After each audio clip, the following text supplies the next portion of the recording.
छात्राओं, पिछले वीडियो में हमने डॉक्टर जगदीश चंद्र माथुर के व्यक्तित्व, उनके नाटकों और उनके नाटकों की विशेषताओं के संबंध में जानकारी प्राप्त की।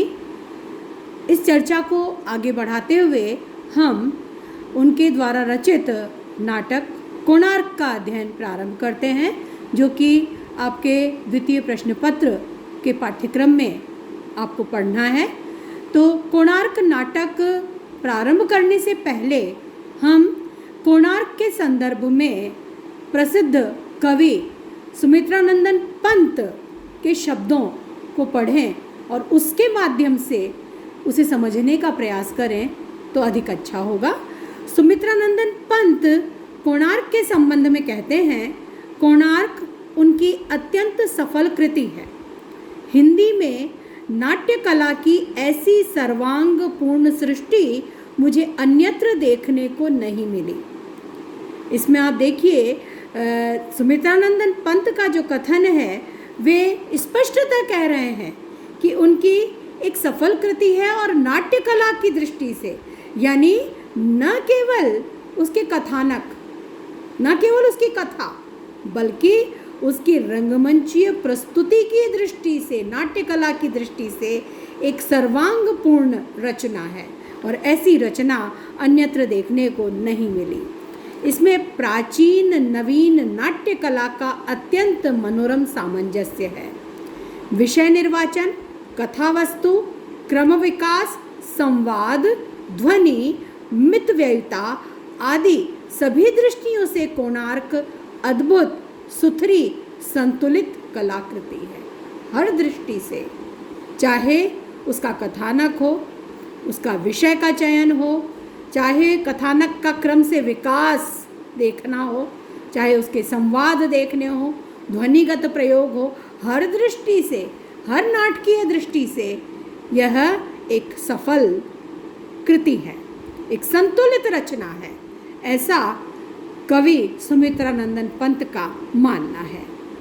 छोटे छोटे 3 अंकों के भीतर एक विराट युग के जीवन का स्पंदन, कंपन गागर में सागर की तरह छलक उठता है। एकदम सत्य कहा है उन्होंने, क्योंकि यह एक बहुत छोटे आकार का नाटक है जो 3 अंकों का है और उन 3 अंकों में, वो 3 अंक भी छोटे छोटे ही हैं, लेकिन एक विराट युग उसमें मानो प्रकट हो जाता है। उस विराट युग का जीवन स्पंदित होता है उसमें। हम उस जीवन के झांकी को देख पाते हैं, उसका अनुभव कर पाते हैं।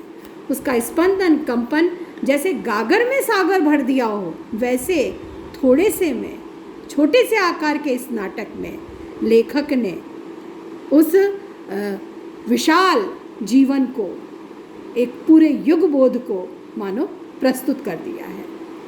इसके उपक्रम और उपसंहार लेखक के अत्यंत मौलिक प्रयोग हैं। जब हम नाटक का अध्ययन करेंगे तो हम देखेंगे कि कैसे नाटक के कथानक के प्रारंभ में उसका उपक्रम और अंत में उसका उपसंहार है, जहाँ सूत्रधार और गायिकाएं आकर के अपनी बात कहती हैं गीत के माध्यम से, और सूत्रधार अपने तरीके से बात को कहता है। वो मानो सारे नाटक का एक निचोड़ व्यक्त कर देता है, उसे समेटता है अपने में। तो कवि सुमित्रानंदन पंत की यह जो टिप्पणी है, यह इस नाटक पर एकदम सटीक प्रतीत होती है और नाटक की मूल आत्मा को हमारे सम्मुख प्रकट कर देती है। आइए हम इस नाटक की पृष्ठभूमि, इस नाटक के लेखन का आधार कहाँ से मिलता है, कौन सा ऐतिहासिक घटनाक्रम है जिसके आधार पर लेखक ने इस नाटक की रचना की है, हम पहले उसे जानें, उसके बाद हम नाटक का अध्ययन करेंगे। तो जगदीश चंद्र माथुर स्वयं इस नाटक की भूमिका में इसके आधार को स्पष्ट करते हैं। वो कहते हैं, ईसा की 7वीं शताब्दी से लेकर 13वीं शताब्दी तक उड़ीसा में एक के बाद एक विशाल, भव्य और कलापूर्ण मंदिरों का निर्माण हुआ, जो आज भी भुवनेश्वर, जगन्नाथपुरी और कोणार्क में तत्कालीन कला के साक्षी रूप खड़े हैं। आज भी ये मंदिर हैं, बहुत भव्य मंदिर हैं और इनका निर्माण ईसा की 7वीं शताब्दी से लेकर 13वीं शताब्दी तक हुआ था उड़ीसा में।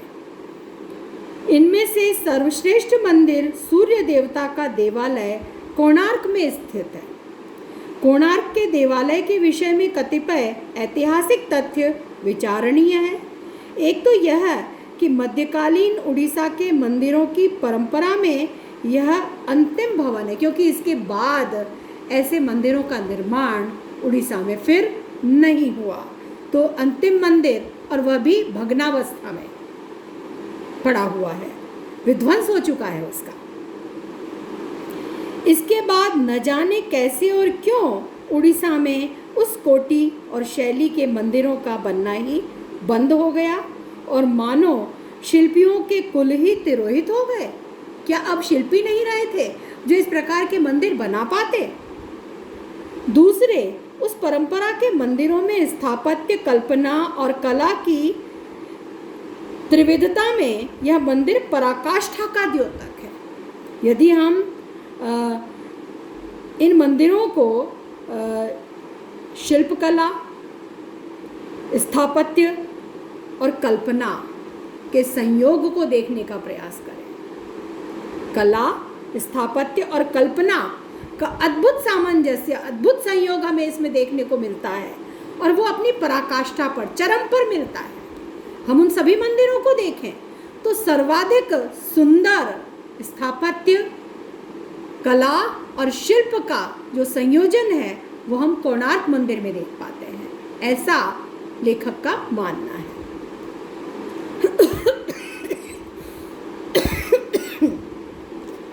ऐसा लगता है जैसे यह शैली कोणार्क के निर्माण में अपनी चरमावस्था को पहुंची थी। तीसरे, यहाँ अन्य मंदिर पुरी और भुवनेश्वर जैसे नगरों में बनाए गए। कोणार्क के लिए ऐसा स्थान चुना गया जिसके आसपास दूर तक आबादी नहीं थी। तो अन्य जो मंदिर हैं वे मंदिर, चाहे भुवनेश्वर का मंदिर हो, चाहे जगन्नाथपुरी का मंदिर हो, नगर के मध्य में बने हैं, लेकिन यह जो कोणार्क मंदिर है वह पुरी से दूर एक एकांत स्थान पर, जहाँ आबादी नहीं थी, वहाँ समुद्र तट पर बनाया गया। चौथे, इस मंदिर के उपपीठ और दीवारों पर अंकित युगल मूर्तियाँ, जो पुरुष और स्त्री के जोड़े की जो मूर्तियाँ हैं, उन्हें आज के विचार से, आधुनिक विचार से उन्हें अश्लील कहा जा सकता है और उनका उद्देश्य भी समझ में नहीं आता।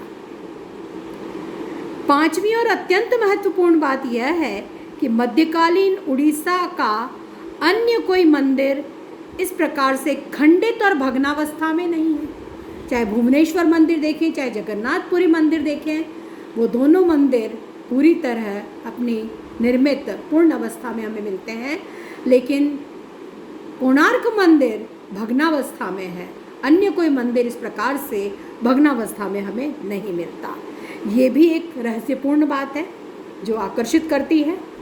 मध्यकालीन उड़ीसा का अन्य कोई मंदिर खंडित अवस्था में नहीं है, जबकि कोणार्क मंदिर सबसे बाद में बना है।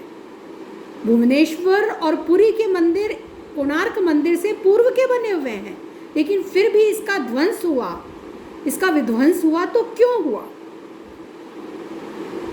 मंदिर का मुख्य अंश टूटा हुआ है और यद्यपि कुछ विद्वानों का तो यह भी मत है कि मंदिर कभी व्यवहार में आया ही नहीं, कभी उसमें पूजा प्रतिष्ठा हुई ही नहीं, ऐसा भी मानना है। मंदिर का मुख्य भाग इस समय पत्थरों का ढेर है, उसका नट मंदिर भी धराशायी हो चुका है और विशाल प्रांगण में ध्वस्त मूर्तियाँ और पाषाण खंड पड़े हैं जो उसके भग्नावशेष हैं। और यह मंदिर कितना भव्य बना होगा, कैसा रहा होगा, इसकी कथा इन्हें देख करके पता चल जाती है। विशाल प्रांगण में ध्वस्त मूर्तियाँ और पाषाण खंड हैं, केवल बाकी है विमान से सटा हुआ मंडप, जो एक विस्तीर्ण यज्ञ पर दीपक की अकेली लौ की भांति खड़ा दिखाई देता है। मंदिर क्यों टूटा, इसका भी इतिहास है, इसकी भी कथा है।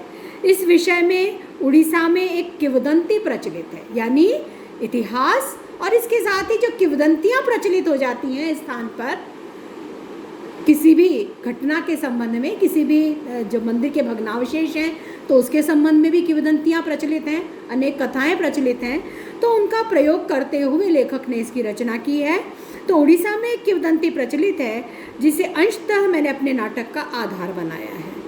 इतिहास का सहारा मैंने अल्पमात्रा में लिया है, फिर भी इस नाटक को पूर्णतया अनैतिहासिक नहीं कहा जा सकता, क्योंकि पात्र तो इसके ऐतिहासिक हैं। गंगवर्षीय महाप्रतापी राजा नरसिंह देव का उड़ीसा में राज्यकाल ईस्वी सन 1238 से 1264 तक माना जाता है, और कुछ जागीरों के लेख पत्रों में स्पष्ट रूप से कहा गया है कि नरसिंह देव ने ही कोणार्क का निर्माण करवाया था। यह भी ऐतिहासिक तथ्य है। यह भी ऐतिहासिक सत्य है कि नरसिंह देव ने बंग प्रदेश में मुसलमान सूबेदारों को पराजित किया और गौड़ तक अपनी सेना को ले जाकर अनेक वर्षों तक बंग प्रदेश में वे यवनों से लड़ते रहे। इसका भी उल्लेख हमें इस नाटक में मिल जाता है।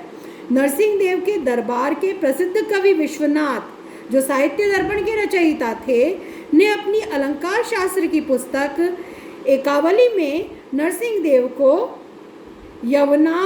यवनावनी वल्लभ कहकर संबोधित किया है। नरसिंह देव के मंत्रियों में प्रमुख थे पूर्वीय चालुक्य वंश के राजराज। यह बात श्री कूर्मम के एक लेख से प्रमाणित होती है, और ये सभी पात्र हमें इस नाटक में मिल जाते हैं।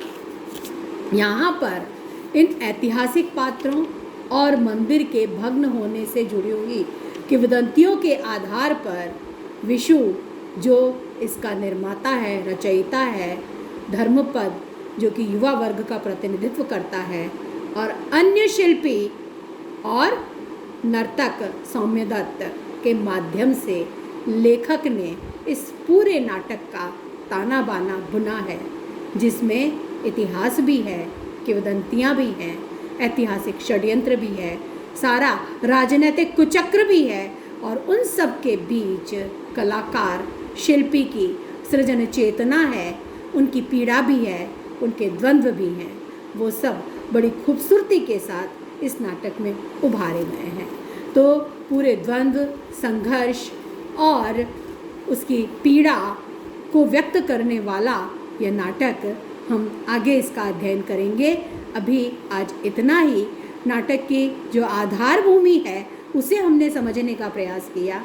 लेखक ने स्वयं इतिहास सूत्र और घटनाओं को कहाँ से लिया है, कैसे लिया है, और उनका किस प्रकार से आधुनिक बोध के साथ में, यथार्थ चेतना के साथ में, सामाजिक बोध के साथ में, एक प्रगतिवादी चेतना के साथ में उसका प्रयोग किया है और नाट्य रूप में अभिव्यक्ति प्रदान की है, यह सब हम इस नाटक में देखेंगे।